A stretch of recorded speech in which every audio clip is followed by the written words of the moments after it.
எல்லாருக்கும் நமஸ்காரம். இன்னைக்கு 49வது பதிவு. இது அதுக்கு தான் நேற்றுக்கு அந்த தொண்டைமான் கதையை சொன்னேன். இதில் என்ன சொல்கிறாருன்னா, இந்த திருக்கோளூர் பெண் பிள்ளை 4 சொன்னதில் இப்போ 5வது சொல்கிறா ராமானுஜருக்கு. பிணமெழுப்பி விட்டேனோ தொண்டைமான் போலே அப்படின்ற. அதாவது பணத்தை நான் என்ன தொண்டைமான் மாதிரி பணத்தை எழுப்பினேனா, செத்து போனவனை உயிர் பழக்க வச்சேனா என்ன, நான் அப்படி அவ்வளோலாம் பெரிய ஆள் கிடையாது அப்படின்ற ராமானுஜர்கிட்ட சொல்கிறா. இதெல்லாம் வந்து எல்லாருக்கும் தெரியாத கதை. ஆனால் இவளுக்கு எல்லாமே தெரிஞ்சிருக்கு. ஆனால் தெரியாததான் சொல்கிறா. தன்னைத்தானே தனக்கு தெரிஞ்சதை சொல்லிட்டு அவள் சொல்ல சொல்ல அவன் மேலே இருக்கிற மதிப்பு ராமானுஜருக்கு ரொம்ப அதிகமாகுது. அந்த அவர் திருப்பதிக்கு வந்து திருப்பதியில் வந்து தொண்டை மண்டலம் தான். திருப்பதியெல்லாம் தொண்டை மண்டலத்தை சேர்ந்தது தான். அதில் தான் ஆட்சி செஞ்சுருந்தான். தொண்டைமான் வந்து அதில் தான் ஆட்சி செஞ்சுருந்தான். திருப்பதி பெருமாள் தொண்டைமான்கிட்ட நேராக பேசுவார், தெரியும் இல்லையா? அதை நான் சொல்லியிருக்கேன் போனதுலேயே. ரொம்ப பக்தி திருப்பதி பெருமாள் மேலே, ரொம்ப சக்தி, ரொம்ப பக்தி.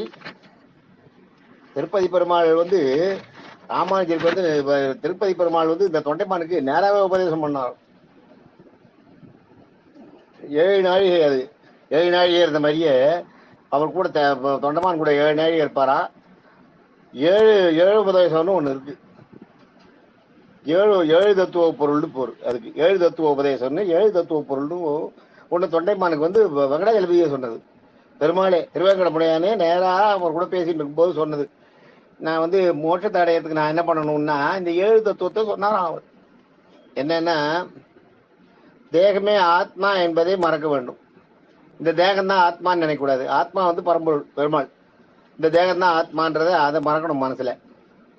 தான் சுதந்திரன் என்பது தவறு. நான் வந்து பெரிய ஆளு, நான் நினைச்சது எல்லாம் செய்யலாம், எனக்கு எல்லா சுதந்திரமும் உண்டுன்னு நினைக்கிறது தவறு. ஏன்னா உங்களோட ஆத்மா வந்து தெய்வம், பெருமாள். பெருமாள் தான் உங்களுக்கு வழிகாட்டணும். அதே மாதிரி பார்த்தீங்கன்னா, நீங்க வந்து பெருமாள் கிட்ட அடிமை பண்ணணும். அதுதான் பெருமாள் கிட்ட அடிமை பண்ணணும். நீங்க மற்ற தெய்வங்களை நீங்க வணங்கலாம், ஆனா அடிமைப்படுறதுன்றது பெருமாள் கிட்ட பண்ணணும். அதை வெங்கடாஜலபதி இவருக்கு சொன்னது. திருவேங்கடமுடையான் வந்து தொண்டமானுக்கு சொன்னது. அதே மாதிரி வீட்டு பேருன்றது மோட்சம், மோட்ச பிராப்தி, மறுபிறவி இல்லாமை. வீட்டு பேருக்கு நம்ம முயற்சி செய்வதை விடணுமோ. அது ரங்கநாதன் அழகா சொல்லுவார், எல்லாம் அவன் பார்த்துக்கிறான் அவன் செயல் அப்படின்னு. ரொம்ப அருமை. அந்த வார்த்தையை வந்து என்னால் மறக்கவே முடியாது. எல்லாம் அவருக்கு அவன் பார்த்துக்கிறான் அப்படின்றது. அந்த மாதிரி வீட்டு பேரை வந்து உங்களுக்கு கொடுக்கணுமா வேண்டாமான்றதை முடிவு பண்ண வேண்டியது அவன் தான், பெருமாள் தான் பண்ணணும். அவர் பார்த்துப்பார். அவர் உங்களுக்கு என்ன பண்ணணுமோ அதை பண்ணுவார். உங்களுக்கு வீட்டு பேர் உண்டுன்னா கொடுப்பார். இல்லை இன்னும் 2 பிறவி நீங்கள் எடுத்த அப்புறம் தான் உங்களுக்கு உண்டுன்னா கொடுப்பார். இல்லை உங்களுக்கு வீட்டு பேரே கிடையாதுன்னா இல்லை தான். நீங்கள் அதையெல்லாம் நீங்கள் ஒன்றும் பண்ண முடியாது. அதை நீங்கள் தாண்டி ஏதாவது வாங்கினீங்கன்னா விபரீதங்கள் தான் இருக்கணும். நீங்கள் கேட்குறீங்களேன்னு பெருமாள் கொடுத்தாருன்னா அதனால உங்களுக்கு கெடுதல் தான் உண்டாகும். அதனால தான் எனக்கு என்ன நல்லதோ அதை நீ செய்யிட்டு விட்டுணும். அது 4வது. அது 5வது வந்து உறவினர் அல்லாதவர்களை உறவினர்களாக கொள்ளக்கூடாது. இது என்னன்னா, இந்த இடத்துல தாற்பயம் என்னன்னா, உறவினர் அல்லாதவர்கள்ன்றது யாரை சொல்றாருன்னா, பெருமாள் பக்தர் இல்லாதவர்களை. பெருமாளுக்கு வந்து பக்தனாகிய நம்ம பெருமாளுக்கு பக்தனாகிய பாகவதர்கள் தான் அவருக்கு பக்தன் தான். அவருக்கு வந்து உறவு. பெருமாளை பொறுத்த வரைக்கும் உறவுன்றது பக்தன் தான். மற்றவங்களாம் அவர்கிட்ட வேலை செய்யறவங்க, அவரோட சபையில இருக்கிறவங்க, அது மாதிரிலாம் இருக்கலாம். பெருமாளுக்கு உறவுன்னு பெருமாள் சொல்லிக்கிறது யாருன்னா பக்தர்களை தான். பக்தர்கள் யாரும் உறவுன்னு சொல்லிக்கணும்னா பாகவதால தான். பக்தர்களுக்கு யார் உறவுன்னா 500 பக்தன் தான். பெருமாளோட பக்தனா இருக்கிறவனுக்கு நமக்கு என்ன உறவுன்னா, பெருமாளுக்கு யார் பக்தனோ அவனை தான் நம்ம உறவா கொள்ளணும். அதுதான் இங்க சொல்றேன். உறவினர்களை அல்லாதவர்களை உறவினர்களாக கொள்ளக்கூடாது. 5 ஆசைகளை அடக்க வேண்டும். 5 ஆசைகள் உங்களுக்கு தெரியும் என்னன்னு. அந்த புலன் ஆசையை, புலனடக்கத்தை கொண்டு வரணும். அதுதான் இங்க சொல்ல. அடியார்களுக்கு அடிமை செய்ய வேண்டும். அடியார்களுக்கு அடிமை செய்ய வேண்டும். நீங்க வந்து அவங்க கிட்ட உறவா மட்டும் இருந்துட்டா போறாது. அடியார்களுக்கு அடிமைனா அவங்களுக்கும் அடிமையா அவங்க கேட்டதெல்லாம் செஞ்சு கொடுத்து அவங்களுக்கு சேவை செய்யணும். இந்த 7 தான் அவர் சொன்னது. ஒண்ணு வந்து தேகமே ஆத்மாங்கிறத மறக்கணும். 2வது அவன் தன்னால எல்லாம் முடியும் தான் சுதந்திரன்றதை மறக்கணும். 3வது வந்து தனக்கு வந்து அடிமைப்பட வேண்டும். 4வது வீட்டு பேருக்கு நம்ப முயற்சி செய்யக்கூடாது. 5வது உறவினர் இல்லாதவர்களை உறவினர்களாக கொள்ளக்கூடாது. அதாவது பெருமாள் பக்தர்கள் இல்லாத மற்றவர்களெல்லாம் நாத்தியம் பேசுறவங்க அவங்க இவங்க எல்லாரையும் வந்து உறவுன்னு சொல்லிக்கூடாது. 5வது. 6வது வந்து 5 அடக்க வேண்டும். 7 வந்து அடியார்களுக்கு அடிமைப்பட்டு வேலை செய்ய வேண்டும். இது 7 தான். ஏழுமலையான் வந்து 7 தத்துவ பொருள்னு தொண்டமானுக்கு உபதேசம் பண்ணாராம். பெருமாள்கிட்ட உபதேசம் கிடைக்கிறதுன்றது எவ்வளவு பெரிய விஷயம். அவ்வளவு பெரிய ஆள் தொண்டமான். அதாவது அப்படியே அப்படியே கண்மூடித்தனமான பக்தின்னுவாங்களே, அது மாதிரி என்ன கேட்டாலும் அப்படியே கொடுத்துருவார், அப்படியே பண்ணிடுவார். அந்த மாதிரி ஒரு பக்தி பெருமாள் மேல, அதீத பக்தி. அது அவரோட ஆட்சி காலத்துல இந்த தொண்டைமானோட ஆட்சி காலத்துல கூர்மன்னு ஒரு பிராமணன் அவன் என்ன பண்றான், அவன் வந்து இப்ப வந்தவன், வேதங்கள்லாம் படிச்சவன். அவன் என்னன்னா கங்கையில போய் தன்னுடைய உடலை, இந்த உடலை வந்து அதான் இப்பயும் பாத்தீங்கன்னா உடலை கங்கையில விடணும்னு ஆசைப்பட்டானா. அந்த தாத்பரியம் தான் இன்னைக்கும் பாத்தீங்கன்னா கங்கையில உடல் போகும், எரியாத உடலை பறக்க விடுவாங்க. அந்த காலத்துல என்னன்னா தன்னுடைய காலம் முடிஞ்சு போச்சு, வயோதிகம் நம்மளுக்கு முடிவு வருதுன்றது தெரியுமா அவங்களுக்கு. தெரிஞ்சதுன்னா என்ன பண்ணுவாங்க, நல்ல ஞானிகளுக்கு கங்கையில போய் இறங்கிடுவாங்க. உள்ள கங்கையில உள்ள இறங்கிட்டா அவ்வளவுதான், அடிச்சுன்னு போயிடும் கங்கை. அவ்வளவுதான், கங்கைக்கு இரையாயிடுறது. அந்த மாதிரி அது பண்ணுவாரா, அதுதான் மோட்சமா. அந்த மாதிரி இவர் வந்து கங்கையில போய் காலமாகணும் அப்படின்னு நினைக்கிறாரு. கங்கைக்குள்ள இறங்கணும்னு நினைக்கிறாரு. ஆனா அவருக்கு வயோதிகம் ஆயிட்டு. அந்த காலத்துல வருஷ கணக்கில் நடந்து போறதுதான். இல்லாட்டா ஏதாவது இந்த தூக்கு தூக்கின்னு போவாங்களே, அது மாதிரி தூக்கி டோலி மாதிரி வச்சுட்டு போலாம். டோலி எல்லாம் வச்சுட்டு இங்க இருந்து காசி வரைக்கும் யார் வருவாங்க? அவங்க காலம் காசிக்கு போறவங்க பெரும்பாலும் அந்த காலத்துல காசி யாத்திரான்னு போவாங்க. போகிறதுக்கு முன்னாடி எல்லா சொத்து இழுத்து எல்லாத்தையும் கரெக்டா செட்டில் பண்ணிட்டு போவாங்க. ஏன்னா அவங்களுக்கே வருவாங்களான்றது நிச்சயம் கிடையாது. அவங்க போனாங்கன்னா 6 மாசமோ 1 வருஷமோ 2 வருஷமோ எப்பயாவது திரும்பி வந்தா உண்டு. வரலன்னா காசிக்கு போயிட்டாங்கன்னு அர்த்தம். காசிக்கு போயிட்டாங்கன்னா மேல போயிட்டாங்கன்னு அர்த்தம். காசிக்கு போயிருக்காங்க அப்படின்னா மேல போயிட்டாங்கன்னு அர்த்தம். அப்படிதான் நடந்து போறது. வழியிலே எங்கேயும் பாதி பேர் வழியிலேயே அங்கங்க போகும்போது முடியாத போய் வெயில் மழை பசி தாகத்துல அடிபட்டு அப்படியே இறந்துருவாங்க. மிஞ்சி யாருக்கு தாண்டி போய் கடைசியில கங்கையில போய் இறங்கி கங்கை காசிக்கு போயிட்டு திரும்பி வந்தாங்கன்னா அவங்களுக்கு மறுபிறப்பு மாதிரி திரும்பி தாங்க ஊருக்கு வந்துட்டாங்கன்னா. சிலர் வயசானவங்க என்ன பண்ணுவாங்கன்னா, காசிக்கு போயிட்டோம், கங்கையை பார்த்துட்டோம், கங்கையோட முடிஞ்சு போச்சு, நம்ம கங்கையில இறங்கிட்டா போறோம், கங்கையை எந்த இடத்துல பார்த்தாலும் சரி கங்கைக்குள்ள இறங்கிட்டோம்னா நம்மளுக்கு காலம் முடிஞ்சிடும்னு அந்த மாதிரி நினைக்கிறவங்க இருக்காங்க. அதுதான் அந்த காலத்துல ஞானிகள்லாம் அது மாதிரி பண்ணாங்க, வயசானவங்களே அதை பண்ணாங்க. அவன் என்ன பண்றான், அந்த கூர்மன் வந்து அது மாதிரி போகணும்னு நினைக்கிறான். அவனால முடியல. அவனுக்கு ஒரே புள்ள கிருஷ்ண சர்மான்னு. அந்த கிருஷ்ண சர்மாவை கூப்பிட்டு, என்னால முடியல, எனக்கு காலம் முடிய போறது தெரிஞ்சு போச்சு, என்னால நிச்சயம் அது வரைக்கும் போக முடியாது, ஆனா என்னோட எனக்கு கங்கையோட சம்பந்தம் வேணும், அதனால நான் இங்க இறந்த அப்புறம் என்னுடைய அஸ்தியை கொண்டு போய் கங்கையில கரைச்சிரு. அதுதான் இப்பயும் அஸ்தியை கங்கையில கரைக்கிற பழக்கம் இதுல இருந்து வந்ததுதான். அதே மாதிரி கங்கையில வந்து எரியாத உடலை வந்து உடம்ப வந்து கொளுத்தாம கங்கையில தூக்கி போடுறதும் அந்த காலத்துல வந்து அது பழக்கத்துல இருந்ததுதான். கூர்ம சர்மா முதல்ல அது மாதிரிதான், அதுக்காக தான் போறான். அந்த காலத்துல அது இருந்த பழக்கம். அதுக்கு தாத்பரியமும் அதுதான். உடலோட கங்கையில இறங்கிட்டோம்னா நேரா மோட்சத்துக்கு போவோன்றது. அதே மாதிரி அப்புறம் அதுக்கப்புறம் பிற்காலங்கள்ல சாம்பலை எரிச்சு சாம்பலை கொண்டு போய் போனதும் இவங்க காலத்துல உருவானதுதான்.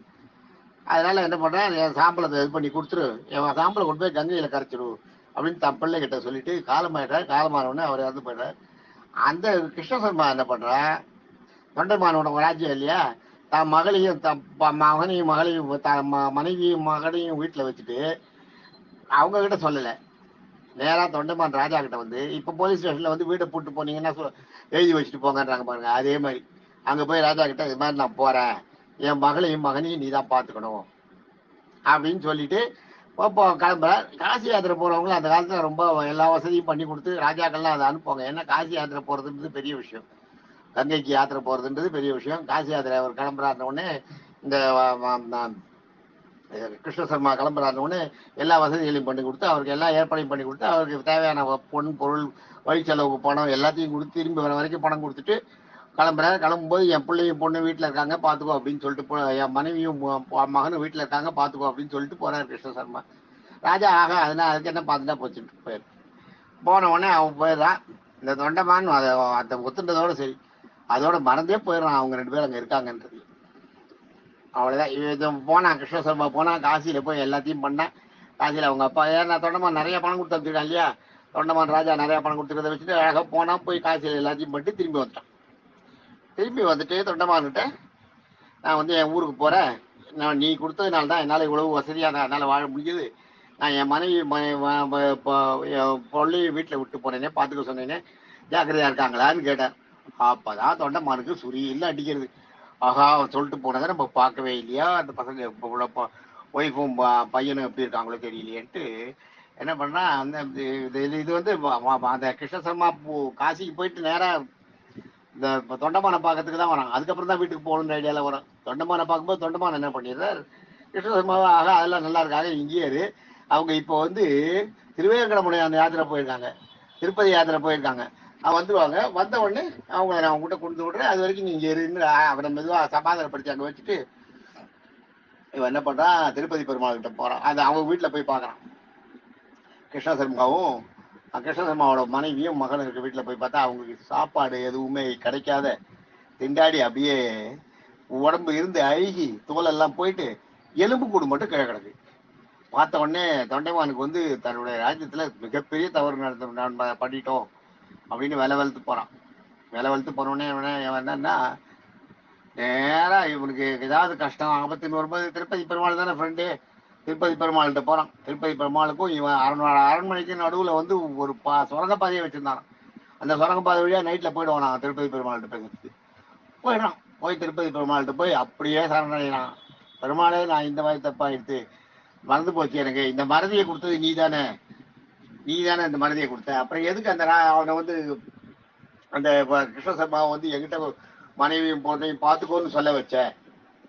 இவங்களுக்கு காலம் முடியறதுன்னா அவங்க காலத்தை முடிய வேண்டியதானே, பார்த்துக்கோன்னு என்னையே சொல்ல வச்ச. சரி, என்ன பார்த்துக்கிறதுக்காவது என்ன நீ ஞாபகப்படுத்தினியா? எல்லாம் நீ தானே. அதான் எல்லாம் நீ தான்றது. அதான் சொன்னேன். நேரங்கன்னா சொல்லுவாருன்னு எல்லாமே நீ தானே, எனக்கு ஞாபகப்படுத்தினியா?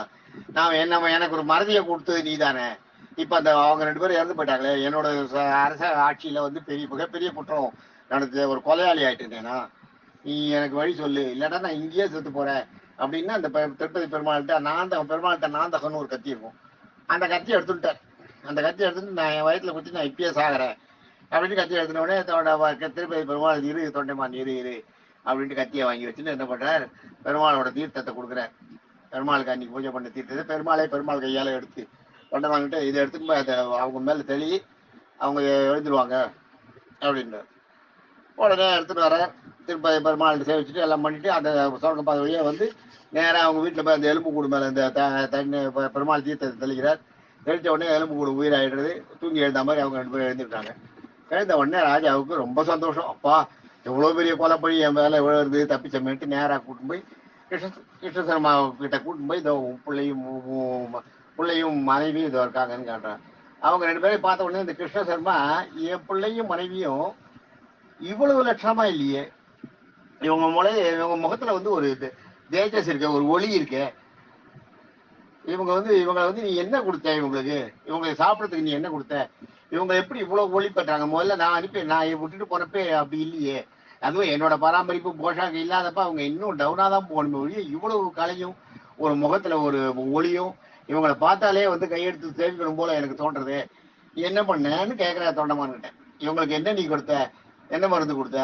இந்த தொண்டமானுக்கும் இந்த கிருஷ்ண சர்மாவுக்கும் மனைவியும் மகளையும் பார்த்தா எங்கேயோ அவங்க எங்கேயோ மாதிரி இருக்கு. 2 பேரும் அவங்க எல்லாம் தேவர்கள் மாதிரியும் கிருஷ்ண சர்மா மனுஷன் மாதிரியும் இருக்கு பாக்குறதுக்கு. பார்த்த உடனே ராஜா அப்புறம் வேற வழியே இல்லாத உண்மையை சொல்லிடுறான். ஆமா, நான் வந்து நீ கொடுத்து விட்டுட்டு போறேன், எனக்கு அந்த ஞாபகமே இல்லை, மறந்து போச்சு. ஆனா நீ எங்கிட்ட சொல்லிட்டு போனேன் அவங்கள பார்த்துக்கோன்னு. ஆனா அவங்கள கூப்பிட்டு ஏதாவது கஷ்டம்னா ராஜா கிட்ட போட்டு நீ சொல்லாத போயிட்ட. அவங்க அப்படியே இருந்து எவ்வளவோ எங்கேயோ பிச்சை எடுத்து கஷ்டப்பட்டு ஒண்ணுமே முடியாது போய் கடைசியில வீட்டுக்குள்ளேயே படுத்து இருந்துட்டு உடம்பு சரியில்லாத போய் அப்படியே செத்து போயிட்டாங்க. நான் போனப்ப எலும்புதான் இருந்தது. நான் அப்புறம் வெங்கடாஜலபதி கிட்ட கேட்டேன். வெங்கடாஜலபதி அவரோட பெருமாள் தீர்த்தத்தை கொடுத்தா தீர்த்தத்தை தெளி சரியாயிடுன்னு பெருமாள் தீர்த்தத்தை தெளிச்ச அப்புறம் இப்பயும் அந்த பெருமாள் தீர்த்தத்தை தெளிக்கிறதுன்றது அது அப்பையில இருந்து உண்டானதுதான். கும்பாபிஷேகம்லாம் இதெல்லாம் பண்றோம் பாருங்க, புண்ணியாஜனெல்லாம் பண்ணும்போது தீர்த்தம் தெளிக்கிறோமே, பெருமாள் அதுக்குள்ள ஆவாகனம் பண்ணி வச்சிருக்கோம். அந்த கும்பத்துக்குள்ள பெருமாள் இருக்கிறதுனால அந்த ஜலத்தை வந்து தெளிச்சா அது வந்து நம்ம வீட்டுல இருக்கிற பாவங்கள்லாம் தொலையும் அப்படிங்கிறது. உயிரியே வர வச்ச தீர்த்தம் இல்லையாது. அதனால இப்பயும் அந்த தீர்த்தங்கள் தெளிக்கிற வழக்கங்கள்லாம் அப்புறம் உருவானதுதான். இது மாதிரி இதுல தீர்த்தம் தெளிக்கிற வழக்கம் அதுல இருந்து தான் உருவாச்சு. அதுக்கு முன்னாடி வந்து அந்த ஜலத்தை சாப்பிடுறது இருந்தது, பெருமாள் தீர்த்தத்தை சாப்பிடுறதுன்றது இருந்தது, ஏன் பெருமாள் தீர்த்தத்தை தெளிக்கிறதுன்றதுல. அதுக்கப்புறம் தான் அந்த தெளிக்கிறதுன்ற அந்த ஒரு பழக்கமே வந்து எல்லா இடத்துலையும் தெளிக்கிறதுன்றது. யாகசாலையில கூட யாகம் பண்ண தீர்த்தத்தை கொண்டு வந்து தெளிக்கிறதுன்றது நம்ம எந்த யாகத்திலையும் கேள்விப்படல. அதுக்கப்புறம் அந்த தொண்டைமான் காலத்துக்கு அப்புறம் தான் அது உருவாச்சு. அப்புறம் அவர் என்ன பண்றார், சொன்ன உடனே கிருஷ்ண சர்மா, ஆகா, எனக்கு என் மனைவி மகள் போனதே இல்லை, இவங்க 2 பேரும் வந்து எனக்கு பெருமாள் கொடுத்த பிரசாதம், வெங்கடாஜலபதி கொடுத்த பிரசாதம், அதனால இவங்க கூட என்னால கொடுத்தாலாம் பண்ண முடியாது, இவங்களை நான் வழிபடுவேன், அதுதான் என்னால பண்ண முடியும். மனைவி கூட சேர மாட்டேன், இவனை என் பிள்ளையா பார்க்க மாட்டேன், எனக்கு உயிர் என்னோட தெய்வமா பார்ப்பேன் அப்படின்னு அந்த கிருஷ்ண சர்மா ஆரம்பிச்சிடும். இவங்களை நான் என்னுடைய மனைவி மகன் ஏத்துக்க மாட்டேன், இவங்களுக்கு தொண்டு செஞ்சுட்டு இருப்பேன், நான் இவங்க தான் எனக்கு தெய்வம், தெய்வம் எனக்கு கொடுத்த ஒரு பரிசு இது அப்படின்னு சன்மானம்னு இது பண்ண உடனே தொண்டைமானுக்கு அப்பதான் புரியுது, இந்த உலகத்துல இத்தனை நம்ம அரசாட்சி எல்லாம் பண்ணீங்கன்னு என்ன புண்ணியம் இதெல்லாம் ஒரு கிருஷ்ண சர்மாவுக்கு தோணிது, நமக்கு தோணித்தா? அவனை கொடுத்தா, உயிர் கொடுத்த உடனே நம்ம தண்ணி தெளிச்ச உடனே எழுந்தாங்களே, அவங்க எழுந்த உடனே அவங்களோட முகத்துல அந்த தேஜஸ் நம்ம கவனிச்சோமா? பெருமாளோட தீர்த்தத்துல எழுந்தவங்களாச்சு, அவங்களுக்கு அடியாருக்கு அடிமைப்படுறது. அதான் அவங்க பெருமாளால் அனுப்பப்பட்டவங்க இல்லையா, அவங்களுக்கு நம்ம அடிமைப்படணும் இல்லையா, அதெல்லாம் நமக்கு தோணலையே அப்படின்ட்டு இது என்ன வாழ்க்கைட்டு எல்லாத்தையும் திறந்துட்டு அவனும் அவங்க கூட வந்துடுறான். ஆக அவரும் அவன் ராஜாவும் கிருஷ்ண சர்மாவும் கிருஷ்ண சர்மாவோட மனைவியும் மகனும் எல்லாம் அப்படியே வானப்பிரஸ்தம் போறாங்க. காட்டுல போய் அப்படியே உயிர் வாழ்ந்து இமயமலைக்கு போறாங்க. இமயமலைக்கு போய் இமயமலையில காலமாயிட்டு தான் இருக்கு. இமயமலை வரைக்கும் போனாங்களா போகலையான்னு இல்லை. இமயமலைக்கு போய் அப்படியே வானப்பிரஸ்தம் இமயமலைக்கு போய் அதுல அவங்க காலம் முடிஞ்சு போச்சுன்ற மாதிரி இருக்கு. அதைத்தான் இங்க சொல்ற. இந்த திருக்கோளூர் பெண் பிள்ளைக்கு இந்த தொண்டைமானோட கதை தெரிஞ்சிருக்கு. அதுதான் சொல்றாங்க, பிணமெழுப்பி விட்டேனோ தொண்டைமான் போல இருக்கு. அது மாதிரி பெருமாளுக்கு பக்தின்றது சாதாரண விஷயம் இல்லை. பெருமாள் பக்தின்றது தொண்டைமானோட பக்தி ரொம்ப நம்ம பாராட்ட வேண்டிய அந்த பக்தி. தொண்டைமானோட பக்தி நமக்கு வரவே வரையாது. நெடியாய வல்வினைகள் தீர்க்கும் திருமாலே, நெடியா வேங்கடவா, நின் கோவில் வாசல் அடியாரும் மாணவரும் வரம்பெயரும் படியாய் கிடந்து எங்கும் உன் பவளவாய் காண்பேனும்னு இது குலசேகரார் பாடல். திருப்பதியை பத்தி. அது மாதிரி திருப்பதி பெருமாளுக்கு அவ்வளவு பெருமை. எனக்கு ஒண்ணுமே வேண்டாம், உன் கோவில் வாசல்ல படியா இருந்தேன்னா போறோம். எனக்கு நான் படியா கிடக்கும் போது மல்லாந்து கிடப்பேன், எப்படியோ பார்த்துட்டு இருப்பேன். அப்போ உன் வாய் அசையாது, நீ என்ன பண்ற, நீ என்ன சொல்ற, இதெல்லாம் நான் பார்த்துருப்பேன். உன் வாய் அசைறத பார்த்தா போறோம், உன்னோட வாயை நான் பார்த்துட்டே இருந்தேன்னா அதுவே எனக்கு போறோம் அப்படின்னு நினைக்கிறேன். இவ உயிரையே நான் இது பண்ணி கொடுத்துருவாங்க. இந்த பக்தி தொண்டமானுக்கு உண்டு. இந்த மாதிரி ஒரு பக்தி, அடிமைப்படுற பக்தி உண்டு தொண்டமானுக்கு. அந்த நேரத்துல மாயை மறைச்சிட்டு, ஏன்னா அவன் அந்த பற்றையெல்லாம் அவங்க ராஜாங்க பற்றையெல்லாம் விளக்கணும் இல்லையா, அதுக்காக பெருமாள் பண்ண ஒரு வழி இது. இது இது வரைக்கும் 5 திருக்கோளூர் பெண் பிள்ளை ரகசியம் சொல்லியிருக்கேன், அதை பத்தி சொல்லியிருக்கேன். அது இருக்கு 81 அவங்களோட பிரவசனம் இருக்கு, வியாக்கியானம் 81 வார்த்தை இருக்கு திருக்கோளூர் பெண் பிள்ளை சொன்னது. அப்பப்ப சொல்றேன், அதையே சொல்லிட்டு இருந்தாலும் உங்களுக்கு வெறுப்படிக்கும். இன்னும் பக்த விஜயத்துல சில கதைகள்லாம் சொல்றேன். பாகவதத்துல இருந்து மகாபாரதத்துல கதைகள் சொல்றேன், பாகவதத்துல சொல்றேன், அடுத்தடுத்து அப்படி மாத்தி மாத்தி சொல்றேன். தேங்க்யூ. இது வரைக்கும் இதுல 5 சொல்லியிருக்கேன். தேங்க்யூ. நாளை சந்திப்போம்.